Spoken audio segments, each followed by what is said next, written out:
Lisa Frankenstein.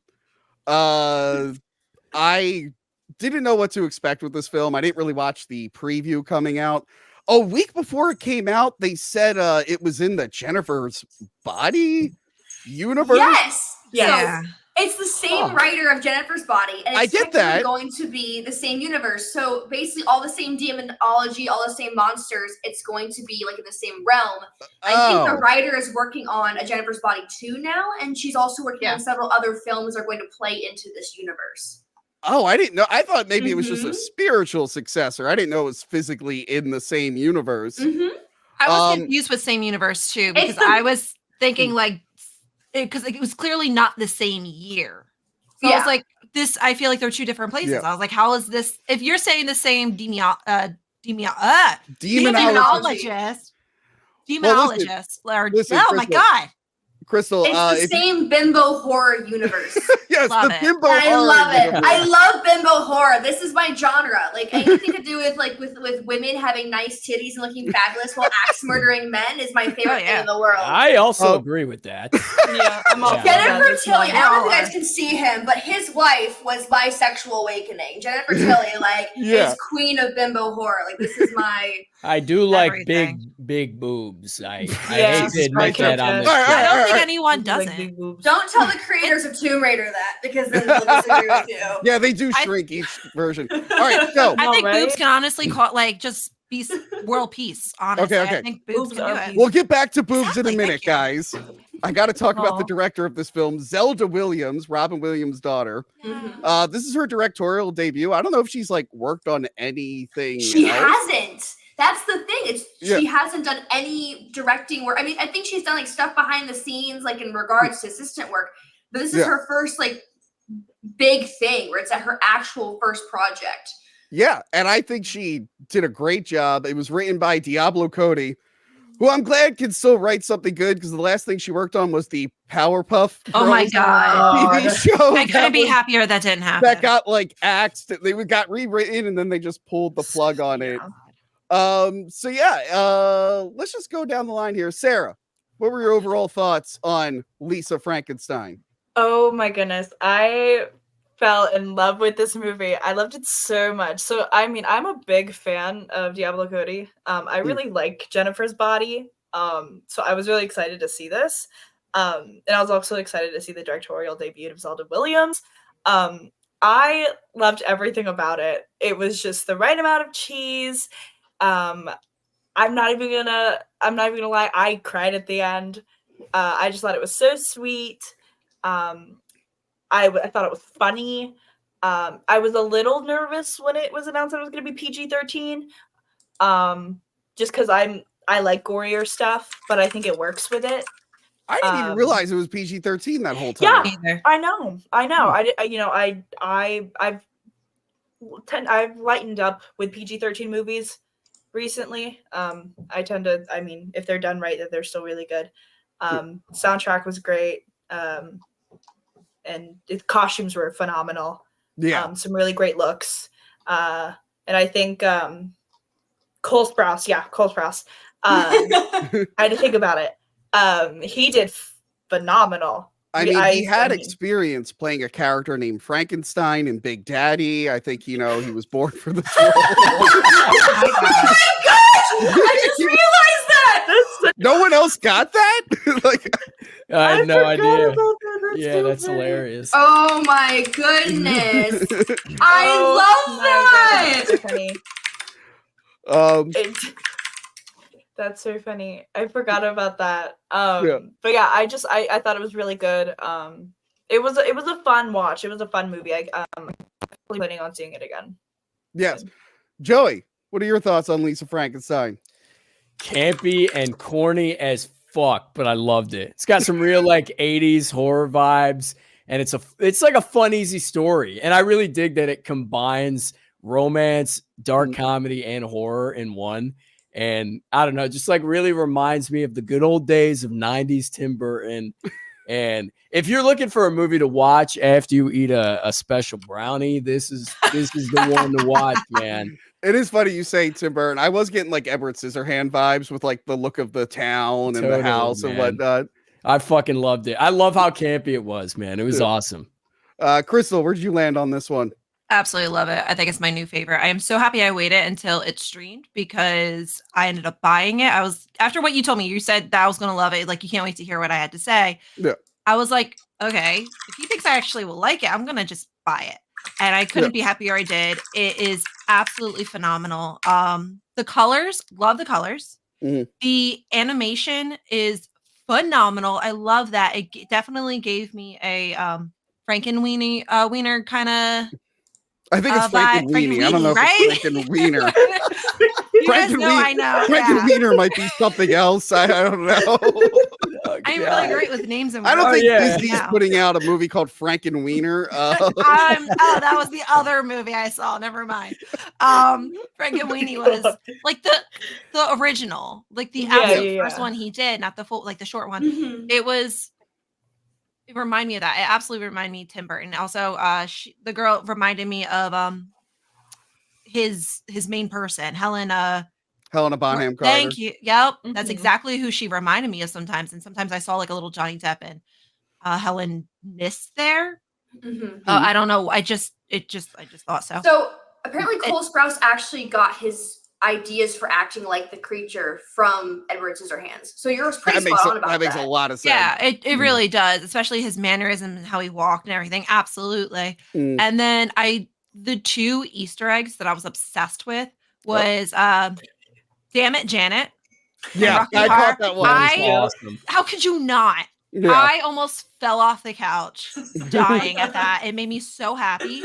And then the second Easter egg almost made me cry because I did realize it right away. I don't know if any of you guys did too. The rainbow suspenders. Yeah. That was a tribute to Robin Williams. And from Mork and Mindy, right? Wow. Yeah. You saw that. As soon as I was like, oh, like, because I knew the director and I saw that. And as soon as you see those suspenders, at least to me, I automatically think Robin Williams. And I was like, oh, fuck. Yeah. But the movie was phenomenal. The storyline was phenomenal. It's so cheesy, so campy. It's one of my new favorites. Speaking of favorites, Ashton, how do you feel about this film? I'm clearly not a fan of this film whatsoever. So I'm very picky about movies. I'm usually like when I walk into a movie theater or see a movie, especially in today's world, I give it like a 2, 3, 4, 5. This is a 10 out of 10 for me, which is very, very rare for me. I think the campiness was great. I think the costuming was phenomenal because usually when we watch movies that take place in the 80s, it's always the overdone neon lycra, and it felt like they really not only played into the 1989, because 1989 versus 1982, 1985 is a completely different era for clothing, but she really played into the different types of people you would meet in 1989.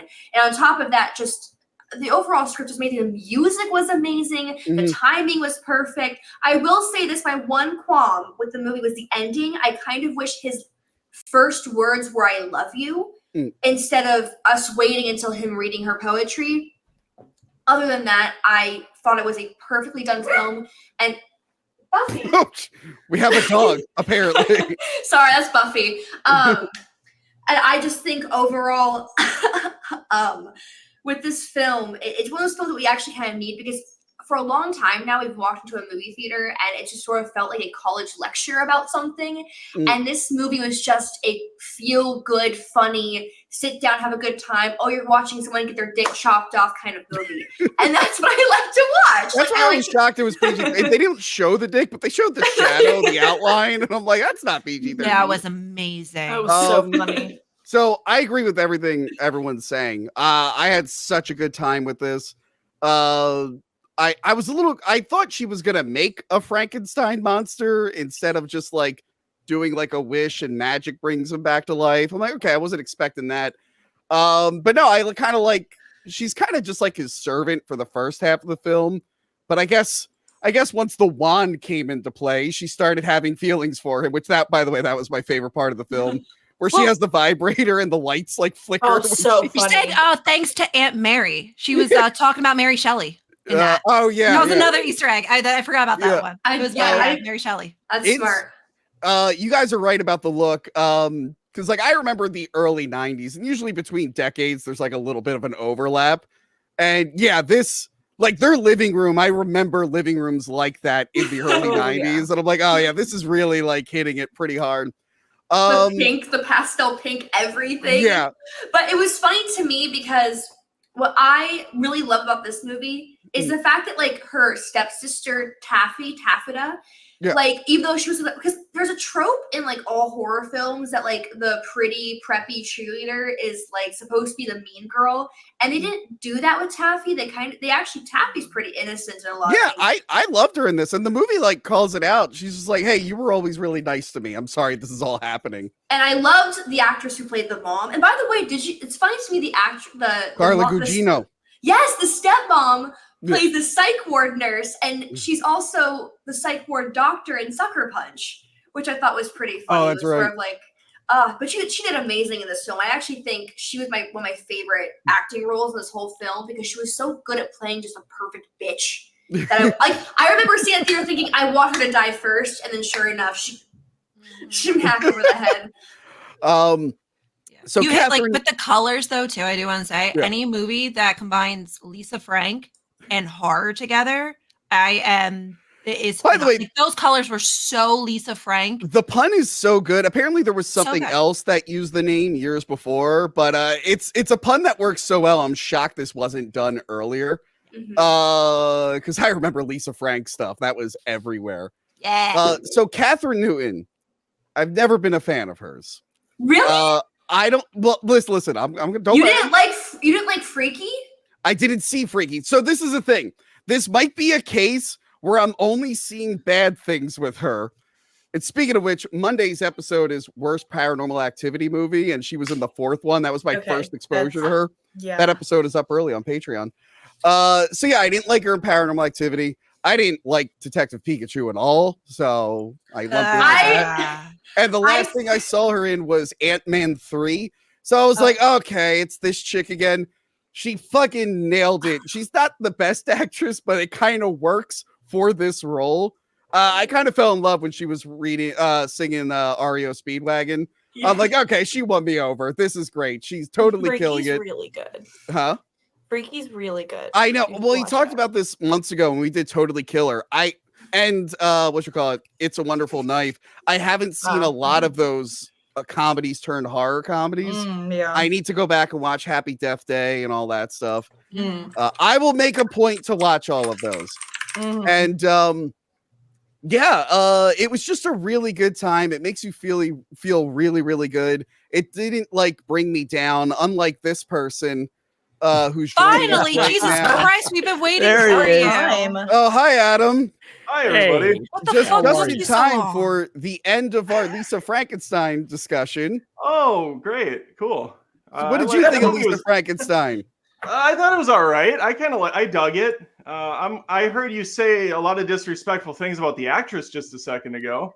Thank you. I just didn't like her acting in those things. Tony, so I agree with you. Okay. I've only seen her in Detective Pikachu. I thought she was acting in a completely different film from everyone else. And then Ant-Man and the Wasp, Quantum Shidia, just absolutely terrible in that movie. I think she's meant for more like campy roles, honestly. That's her style of acting, and that's what's like she's a lot better in. Like when she was in Freaky, it was fantastic. Like that's when I fell in love with her, was Freaky. Yeah. Well, maybe that's the problem. I'm now getting excited for Abigail. I know she's in Abigail. So I'm looking forward to that now. Yes. But yeah, I think we all loved Lisa Frankenstein.